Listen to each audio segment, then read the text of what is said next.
Millionaire thought he was wedding an ugly woman in arranged marriage, but he was shocked when she... Hello everyone. Before we begin today's story, I have a small favor to ask. Please hit subscribe and turn on the notification bell so you never miss our channel's new videos. It is quick, free, and the best way to support us in bringing you more dramatic stories. Your support truly means the world to us. Where are you watching from? Drop your city or country in the comments below. Thank you very much. Now, let us return to our main character. On a gray autumn morning in New York, a sleek black limousine rolled to a stop in front of a towering cathedral. The man stepping out was Ethan Lancaster, heir to one of the most powerful real estate empires in the country. His tuxedo was flawless, his expression cold, his entire presence radiating authority and indifference. This was supposed to be his wedding day, yet his heart carried no joy, only resentment. Ethan had not chosen this marriage. It was an arrangement forged by his father to secure a merger with another wealthy family. To Ethan, it felt less like a wedding and more like a hostile business acquisition, and the whispers he had heard made it worse. His bride-to-be was described as plain, unattractive, someone unworthy of standing beside a man of his stature. An ugly woman, they had called her. Ethan had accepted his fate with gritted teeth, convincing himself it would only be a contract on paper. Inside the cathedral, guests in glittering gowns and tailored suits filled the pews. The air buzzed with gossip, many curious to finally see the mysterious bride who had somehow been promised to the city's most eligible billionaire. The whispers carried tones of mockery, as if they were waiting for a spectacle. Then the music began. The grand doors creaked open, and a woman stepped forward, her face hidden beneath a delicate veil. She wore a modest gown, nothing like the extravagant dresses most wealthy brides would flaunt. Her steps were steady, her shoulders squared, yet her silence was deafening. The crowd leaned forward, murmuring cruel remarks that floated through the church like poison. Ethan's jaw tightened. To him, this was not a celebration, but a cage. He did not glance at her with affection, only with resignation. He thought, "This marriage is nothing but a sham, and I will keep my distance. She can live her life, and I will live mine. I owe her nothing but my name on a contract." But while Ethan's eyes were blinded by prejudice, the woman beneath the veil clenched her hands around a small sketchbook hidden within her bouquet. She whispered to herself, "Hold your dignity. Do not let them break you today." And so, beneath the golden arches of the cathedral, a union was sealed, one born not of love, but of obligation. Yet destiny had its own script, and Ethan Lancaster was about to discover that nothing was as it seemed. The wedding was over, but the whispers did not stop. As Ethan and his new bride, Isabella, left the cathedral, the crowd outside was no kinder than the guests inside. Reporters leaned over velvet ropes, their flashes relentless, hungry for a scandal. "Is this really the woman who captured the Lancaster heir?" one voice sneered. "Look at her gown. She looks like a commoner trying to dress as a princess," another mocked. Ethan ignored them, his hand only loosely guiding Isabella into the limousine. He did not look at her. He did not smile. To him, she was still a stranger, someone forced into his life through a contract signed by their families. Inside the car, silence wrapped around her. Isabella kept her eyes on her folded hands, the sketchbook hidden beneath layers of fabric. She could hear her own heartbeat, louder than the sound of the city rushing past. Ethan glanced at her once, but quickly turned to stare out the window, his jaw tense. At the Lancaster estate, a mansion spread across acres of manicured lawns, the reception awaited. Chandeliers blazed above golden tables, and the air smelled of roses and expensive wine. Guests dressed in jewels and silk whispered as Isabella entered the hall on Ethan's arm, their stares cut sharper than any blade. "Poor Ethan," a woman whispered behind her diamond mask. "Trapped with a wife like that. His father must have forced this. She will never belong here," another said. Isabella heard every word. She walked with her head held high, refusing to let her posture bend under the weight of their contempt. Ethan, however, remained stone-faced, offering no defense, no shield against the cruelty. During the dinner, Ethan excused himself to speak with business partners, leaving Isabella alone at the table. A group of women approached, their perfume sweet but their words laced with venom. "Your dress looks so simple," one said. eyes glinting with disdain. "Did you borrow it from a thrift store?" Another giggled. "You must be very lucky. Men like Ethan do not usually marry women who look like you." Their laughter stung, but Isabella's lips curved into a soft, calm smile. She answered gently, "Sometimes luck is not in what people see, but in what they fail to see." Her words silenced them for a moment, though the mockery quickly resumed once they turned away. Across the room, Ethan noticed the exchange but chose not to interfere. To him, it was easier to let her fight her own battles. After all, this was not a marriage of love, but obligation. Later that night, when the guests had gone and the lights dimmed, Isabella retreated to a small balcony overlooking the gardens. She opened her sketchbook, letting the cool night air brush against her veil. On the first page was a sketch of the cathedral doors, tall and heavy, but drawn with a crack of light streaming through. She whispered to herself, "Hold your dignity. No matter what they say, hold your dignity." Inside the mansion, Ethan stood at a distance, watching her through the glass doors. For the first time that day, his gaze softened, though he quickly turned away before she could notice. He told himself it meant nothing. She was still the woman he had been forced to marry. But deep down, a question stirred. Why did her quiet strength unsettle him so much? Days turned into weeks, and the Lancaster mansion grew colder with every passing sunrise. To outsiders, Ethan and Isabella were the picture of a perfect couple. They appeared together at charity galas, formal dinners, and business functions. But beneath the polished surface, their lives were nothing more than parallel lines that never touched.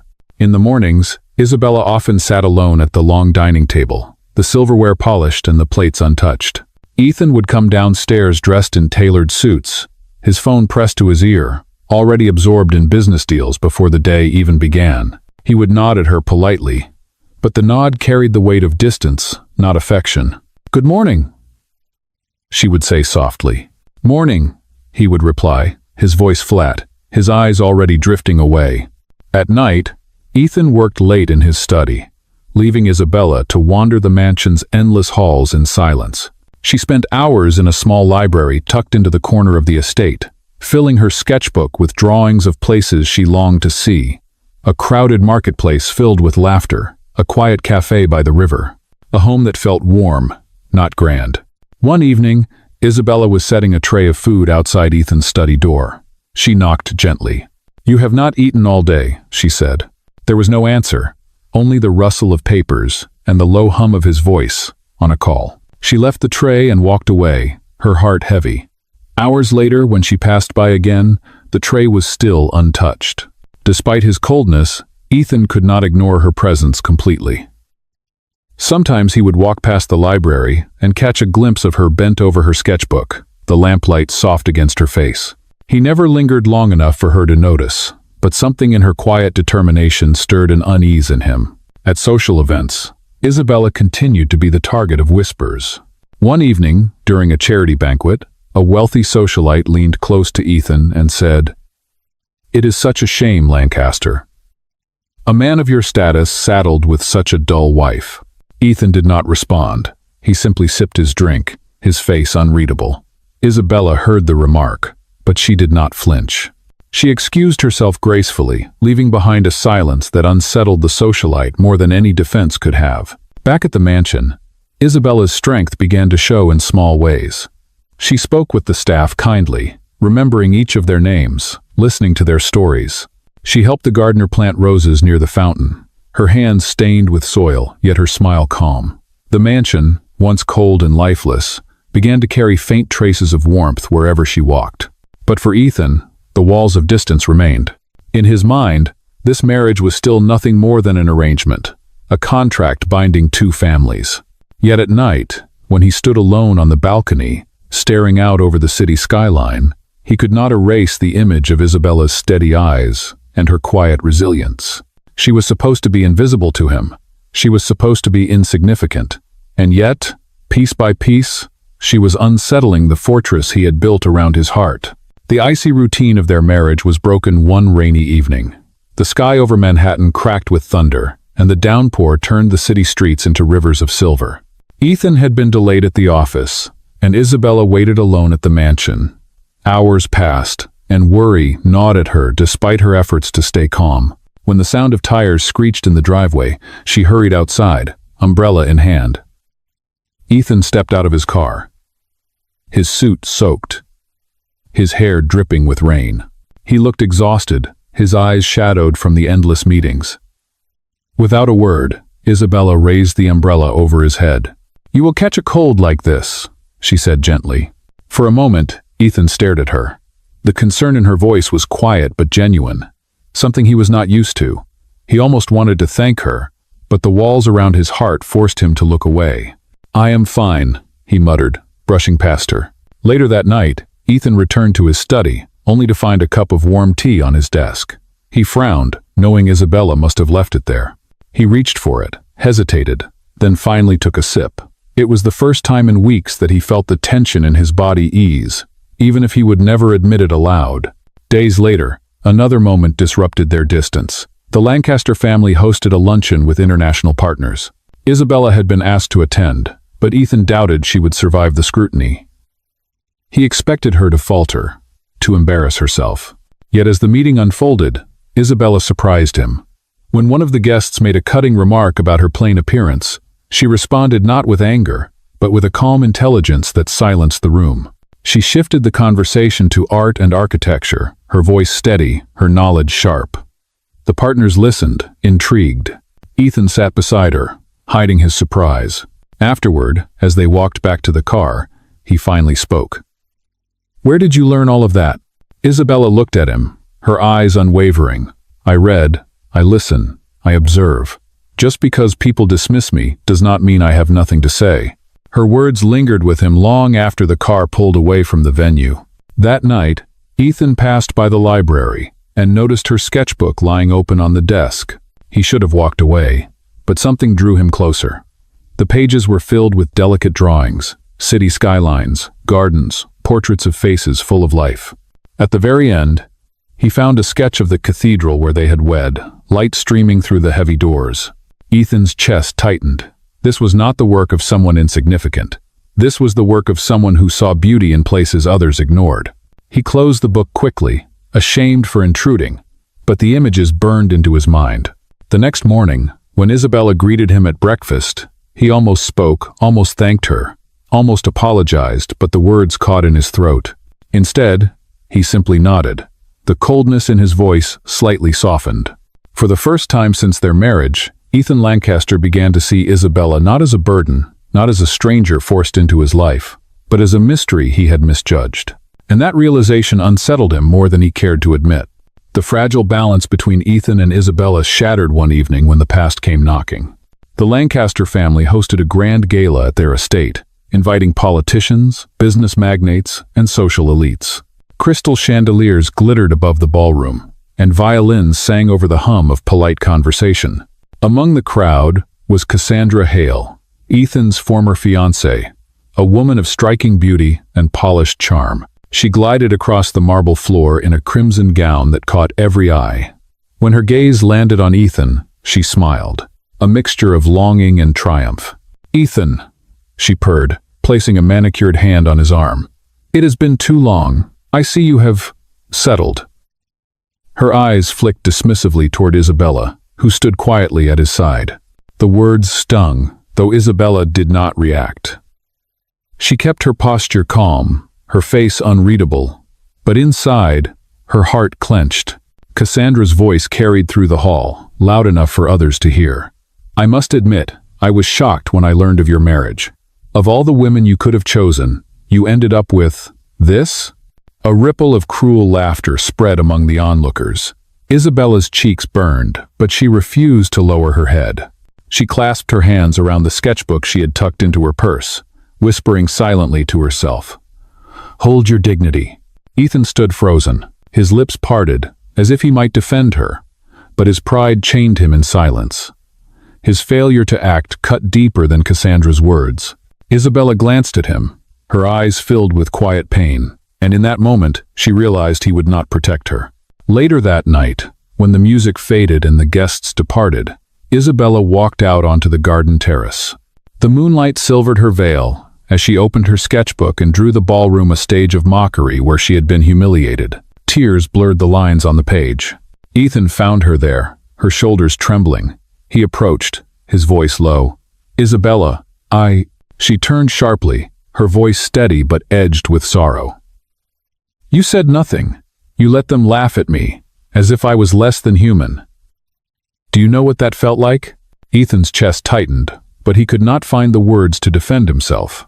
He had told himself their marriage was just a contract, nothing more.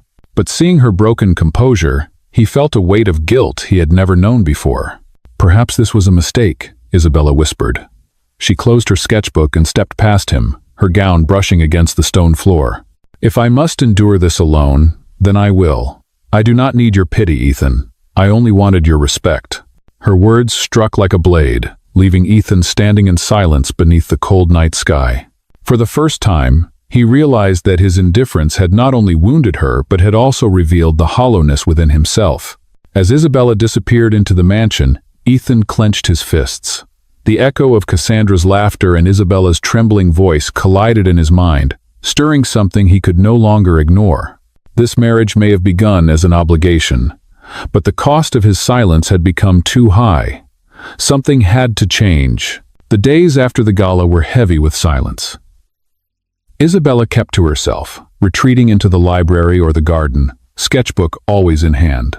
Ethan tried to approach her, but each time her calm, distant eyes reminded him of his failure. He had allowed her to stand alone when she needed him most, and that guilt gnawed at him like a shadow he could not escape. The storm finally broke during a charity auction hosted downtown. The Lancaster family name demanded their presence, so Ethan and Isabella attended side by side. Though the distance between them felt wider than ever. The hall glittered with chandeliers, laughter, and glasses of champagne, but beneath the glamour lurked malice. Cassandra was there again, her eyes gleaming with cruel delight. When the auction paused for dinner, Cassandra approached the table where Isabella sat. She leaned close, her voice dripping with venom. "You should know, Isabella, everyone here sees through you. You do not belong in this world. You are a shadow clinging to Ethan's name. Nothing more." The words drew the attention of the surrounding tables. Some smirked, others whispered. Cassandra's voice rose louder. "Take off that veil. Let everyone see the face Ethan was forced to marry. Let them see why he hides you." Gasps rippled through the crowd. Isabella's hands tightened around her sketchbook. She felt her dignity slipping away, cornered by cruelty. Her breath trembled. But before Cassandra could reach for the veil, a firm hand shot forward. "Ethan." He rose from his seat, his eyes blazing. "Enough, Cassandra." His voice cut through the room like thunder. The hall fell silent. "You will not speak to my wife that way. Not here, not ever." The crowd stared in shock. Ethan stepped in front of Isabella, shielding her from every gaze. For the first time, he stood not as a businessman protecting an alliance, but as a man protecting the woman beside him. Cassandra's smile faltered. "Ethan, you cannot be serious. Look at her. Look at yourself," Ethan snapped. "All I see is cruelty dressed in silk. Isabella has more dignity and strength in her silence than you will ever have in your noise." The room erupted in whispers, but Ethan did not care. He turned to Isabella, his voice softer now. "Isabella, you do not have to hide anymore." With gentle hands, he lifted her veil. The crowd gasped again, but this time for a different reason. Isabella's face, freed from its cover, was luminous. She was not the ugly woman the rumors had painted her to be. Her features were delicate yet strong, her eyes steady, filled with quiet fire. The truth spread like wildfire. The story of her being unattractive had been nothing but a lie, a weapon crafted by those who envied and despised her. Cassandra's expression twisted as the crowd turned, no longer laughing but whispering in awe. Isabella stood frozen, her heart pounding. She had never sought to prove herself, never cared for their shallow approval. But in that moment, she felt something she had not felt in a long time: justice. Ethan reached for her hand. His grip was firm, not out of obligation, but choice. "From this moment on," he said, his voice steady and loud enough for all to hear, "no one will ever question who you are. You are my wife, and I will stand by you." Tears stung Isabella's eyes, not from weakness, but from the weight of finally being seen. The ballroom blurred around her as Ethan's words anchored her heart. For the first time since their marriage began, she was no longer alone. The night of the charity auction ended with whispers chasing Ethan and Isabella out into the cool city air. The limousine ride back to the mansion was silent. But it was no longer the silence of distance. It was heavy, charged with words left unsaid. Ethan sat across from Isabella, his eyes searching her face. But she kept her gaze fixed on the window, her reflection blurred by passing lights. When they arrived at the estate, Isabella moved quickly through the grand hall, her steps echoing against marble floors. Ethan followed, his heart pounding with a sense of urgency he had never felt before. He found her in the library, her sketchbook resting on the table beside her trembling hands. "Isabella," he said, his voice low. She looked up, her eyes shining with both strength and hurt. "Why now, Ethan?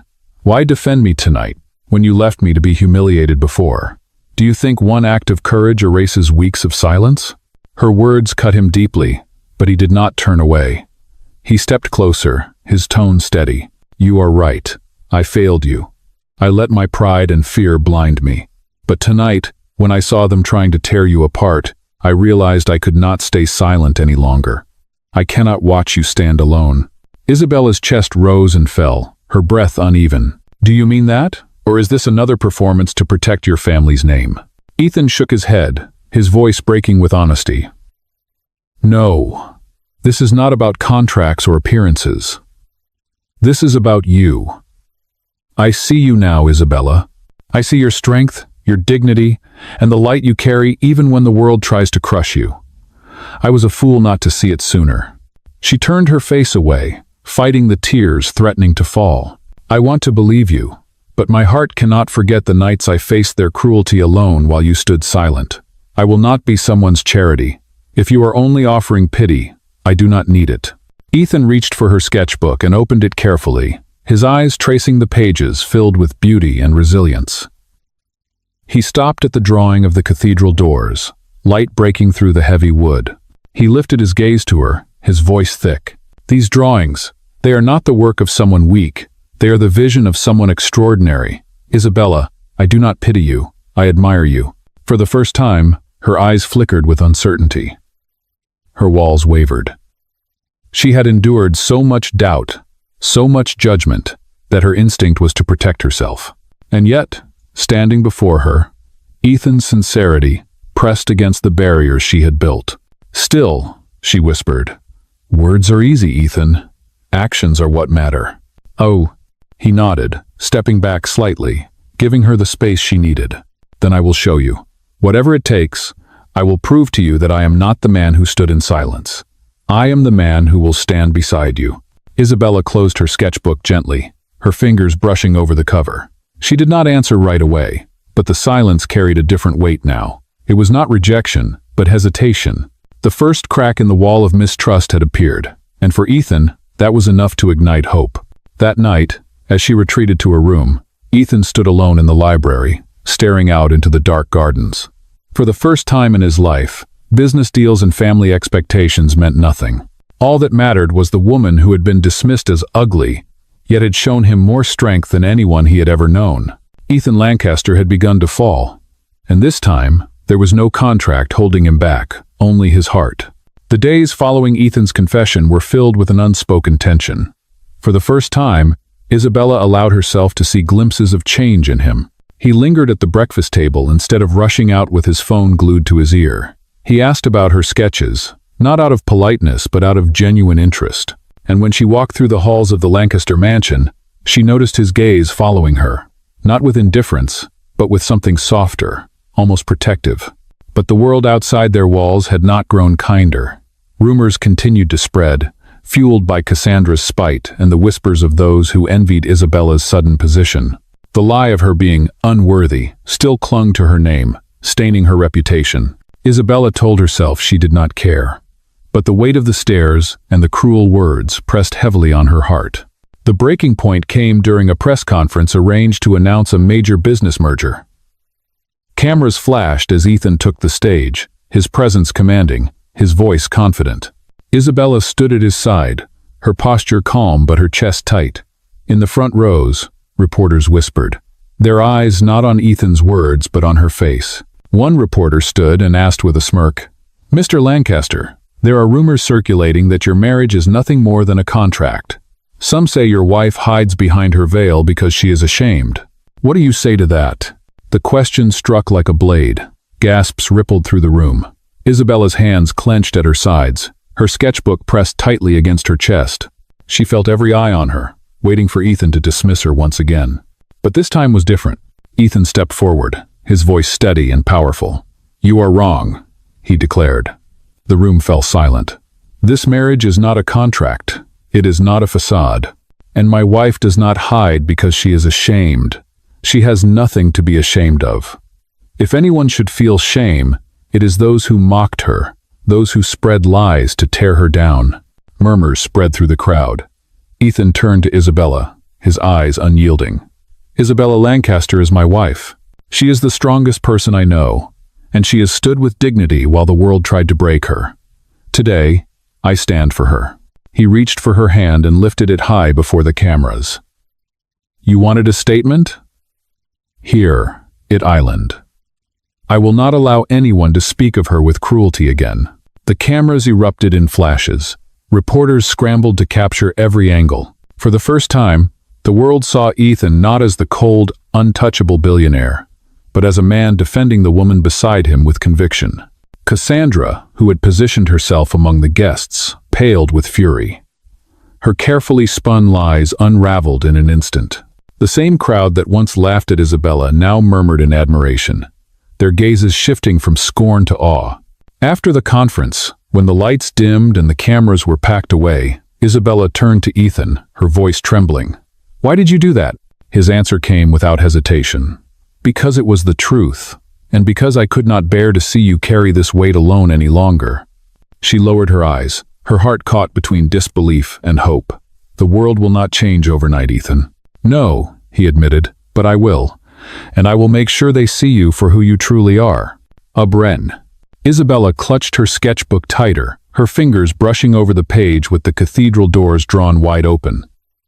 The crack of light she had once sketched was no longer a dream. It was beginning to feel real. For the first time since their union, she allowed herself to imagine a future, not bound by contracts, but by choice. And as Ethan's hand tightened around hers, the weight of justice and vindication settled over them both. The world had tried to label her, diminish her, but together, they had turned cruelty into a stage for truth. The storm of gossip after the press conference burned hot but short. For weeks, tabloids replayed the moment Ethan had lifted Isabella's hand in front of the world. The photographs of her unveiled face splashed across headlines. Yet what captured attention was not the revelation of her beauty, but the fierceness in Ethan's defense. For once, the narrative shifted. The whispers of ugly and unworthy began to lose their poison. In their place came questions of respect, of resilience, of the quiet dignity Isabella had carried all along. Inside the Lancaster mansion, life changed in ways far deeper than the chatter outside. The walls that had once echoed with silence now carried traces of laughter. Ethan no longer disappeared into his study until midnight. He joined Isabella in the library, sometimes in silence, sometimes asking about her sketches. He listened as she explained the meaning behind each line, each image. Slowly, she let him see the pieces of herself she had guarded so carefully. One evening, Ethan found her in the garden, kneeling in the soil beside the roses she had planted with the gardener months ago. The flowers had begun to bloom, delicate but resilient against the shifting seasons. Isabella brushed her hand gently against the petals, and Ethan crouched beside her. "They survived," she murmured. "They did," he said, his eyes on her more than the flowers. "Just like you." She looked at him, startled by the softness in his tone. For the first time, she saw not the cold heir to a fortune, but a man shedding the armor of pride and fear. He reached for her hand, dirt and all, and held it firmly. "Isabella," he said quietly, "I cannot change the past. I cannot erase the times I failed you, but I will not fail you again. I want this marriage to be more than a contract. I want it to be real." Her lips parted, but no words came. She had longed for these words, yet hearing them felt almost unreal. Slowly, she withdrew her hand, her voice trembling. "Words are not enough, Ethan. Trust is not built in a single night." He nodded. "Then give me time. Let me earn it day by day." And so he did. Ethan began to stand not only beside her in public but with her in the quiet corners of life. When she sketched, he asked to learn. When she read, he sat beside her, absorbing the stillness he had once dismissed. When she smiled at the staff, he mirrored her kindness, realizing how cold he had been to those who served his household. Piece by piece, he rebuilt himself, not for the world, but for her. The final test came weeks later, when Cassandra, desperate and furious, attempted one last strike. She arranged a gathering of elites, intending to corner Isabella with more cruel words. But this time, when Cassandra's voice dripped venom across the room, Ethan did not wait for the crowd's reaction. He stepped forward immediately, declaring with unshakable clarity, "My wife does not need your approval, Cassandra. She never did. The only shame in this room is yours." The silence that followed was absolute. Cassandra, stripped of her influence, left in humiliation. Isabella watched in awe, not because Ethan had silenced Cassandra, but because he had done it without hesitation. His actions spoke the words he had promised her. That night, as they returned to the mansion, Isabella stood on the balcony overlooking the city lights. Ethan joined her, the cool night air wrapping around them. He held out her sketchbook, which she had left behind in the library. "You once drew doors," he said softly, opening to the page with the cathedral sketch. "Heavy doors with light streaming through. Do you remember?" She nodded, her eyes misting. Ethan placed the sketchbook in her hands.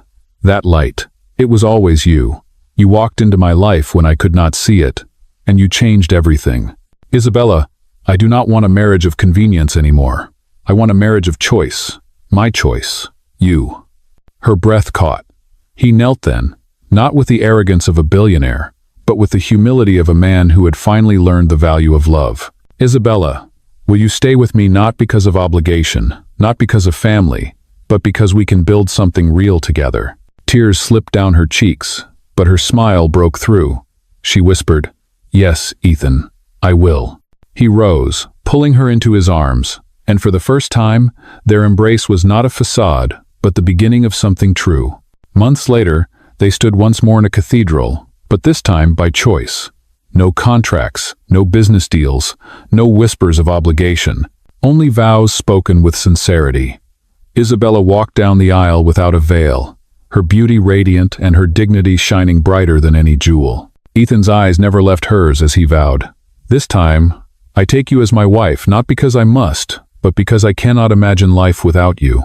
When their hands intertwined, applause thundered through the hall. The world outside had finally seen the truth. Love had grown where judgment once thrived. And as they stepped out of the cathedral doors together, sunlight streaming across their path, Isabella opened her sketchbook one last time. On a fresh page, she drew two figures walking side by side through open doors, no longer bound by shadows. Their story had begun with an arranged marriage and cruel rumors, but it ended with love chosen freely, love that had been tested, defended, and proven.